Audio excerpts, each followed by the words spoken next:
Yeah, y'all, I did it. I got my first car. I wanted to cry low-key when I first got it. Just a little bit. I was gonna share like a little G tier, nothing crazy. We untouchable, uncrushable. We untouchable, uncrushable.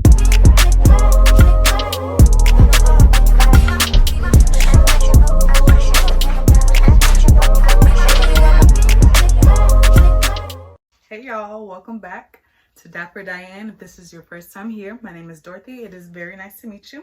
So as you can see from the title of this video, we're gonna get into how I got to my first car. Whew, finally, college grad, and I finally got my first car. So yeah, before we get into that, you already know what to do. Go ahead, like, comment, subscribe, all that good stuff. Go ahead, support your girl, and then we're gonna get into it. Okay, thank you. I'm just gonna get straight into it with the cost of everything, because that's probably the first thing that people may wonder. Mind you, I have a 2008 Honda Accord, and it was a salvage vehicle, so that's gonna make everything so much more different. Now, to purchase the car from the salvage auction place, that was $1,600, I believe, or yeah, it was like $1,600. And then my dad helped me out a tiny little bit, tiny bit, and he gave me $300 of that. Other than that, that was all my money. And so the salvage vehicle was purchased, which is the 2008 Honda Accord. And from there, I wasn't physically present when the car was purchased. So my cousin was there, and so the paperwork was put in his name. Now just keep note of that, because that's going to be important later. And if this is your first time, if you're looking to get in a car, and specifically a salvage vehicle, this video is going to be really helpful for you, because I learned a lot and I'm still learning a lot. So there's that. And then I had to get the car repaired, because in the front of the car, like I think it was like the front right corner was a little bit banged up, but the back left was really banged up, like really bad. So I had to get it fixed up. And so my dad knew some people, and mind you, I purchased the car back in the summer of 2020. I didn't get my car until last week, and today is or like it wasn't ready for me until like 2 weeks ago, but then I couldn't start driving it until this past week when I went to DMV. And yeah, today's the 11th of February. So it's, when I tell you this car has been a test of my patience and my determination, there was that. So in total, to get the car fixed, when aside from buying it, the actual fixing of the car, that was about $2 grand. I paid that all myself. So now that you know the price of what that cost, all that good stuff, now we're gonna get into the savings portion and how I was able to pay that right up front, because like I said, this wasn't through a dealership or anything. This was through a salvage or auction, and I had to pay the car repairman up front. So of course there was no payment plans. All right. Está aquí el carro, tío. Aquí está por dentro. Aquí está la llave. Se mira bien.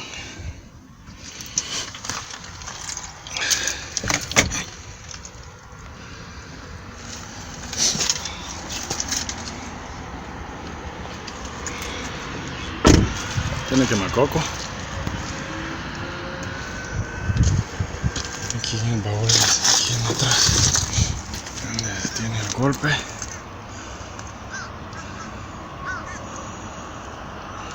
El bumper.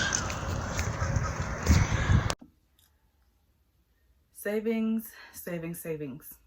So I will admit, although I just graduated and I just now am getting my car, if I would have put my mind to it earlier, I could have had a car much earlier, okay?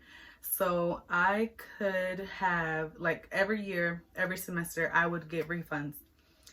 And me being me, ain't never had that type of money before.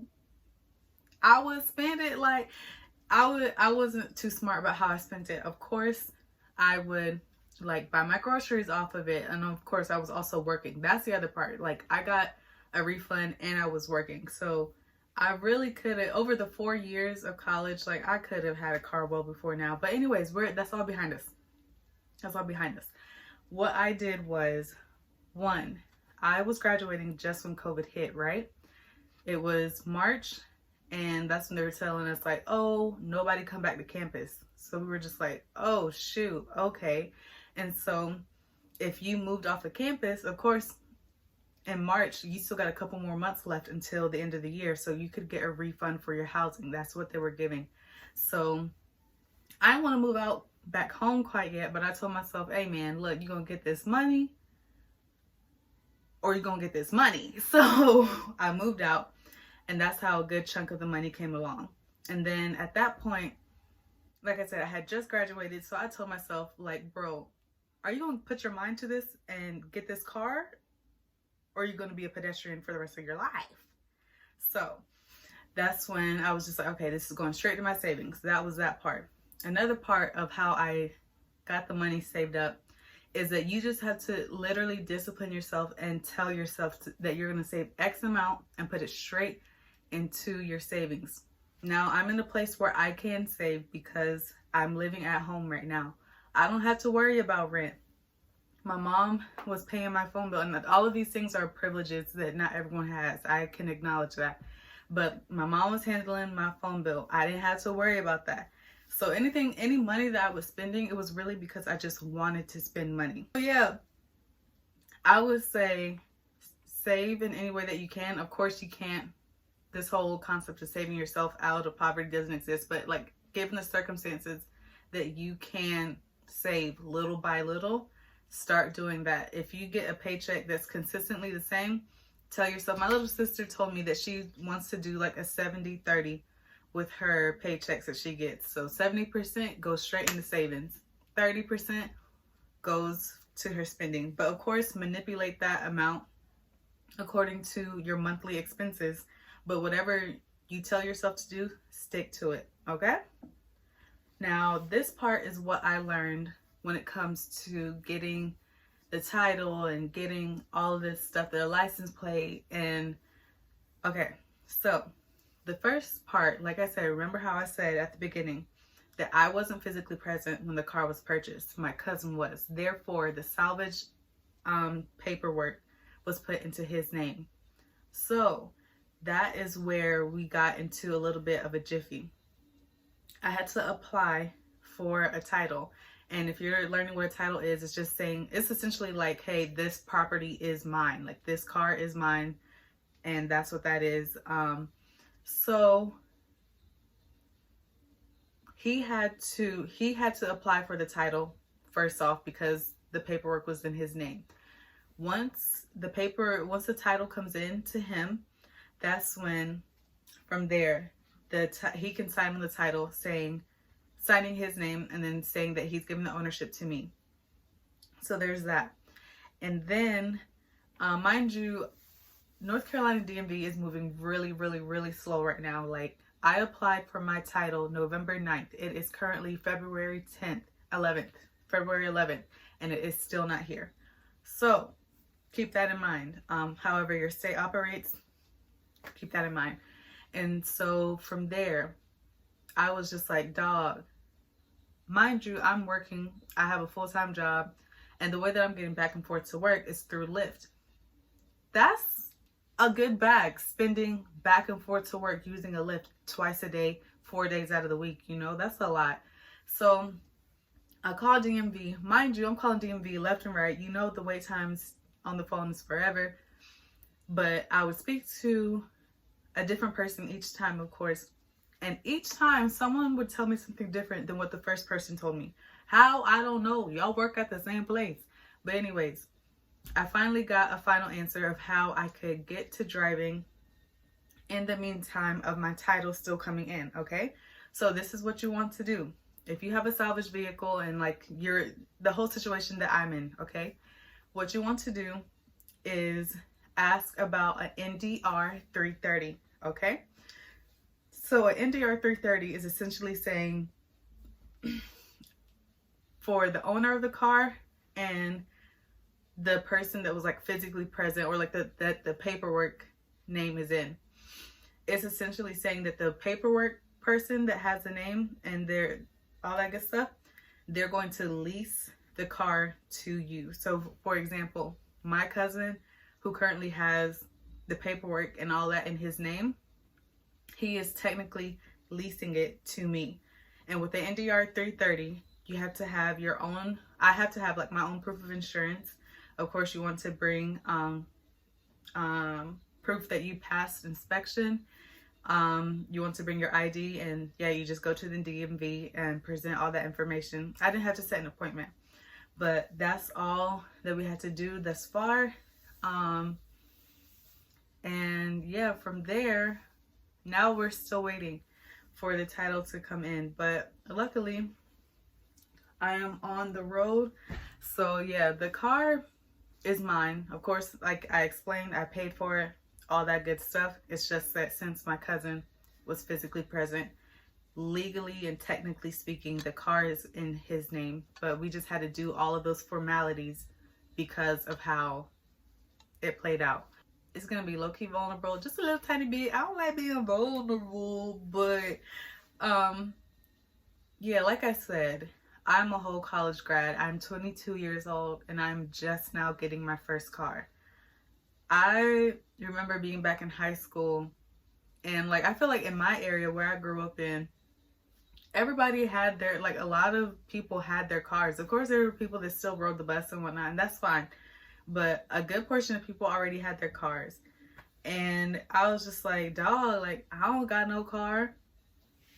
So I was like, okay, like I guess I'll save up. And this is all throughout high school. And then I get to college, and like I said, I wasn't all the way responsible with my refund checks or with the money that I got from work. And so I go all throughout college. So this is like 8 years of being able to have a car and seeing everyone else around me have a car, but I don't. And I would be like mad embarrassed, bro, because I'm just like, dog, like I either have to depend on somebody for a ride. And like one thing I learned, even if it's not intentional, people can be undependable, okay? Unreliable, that's the word. Unreliable.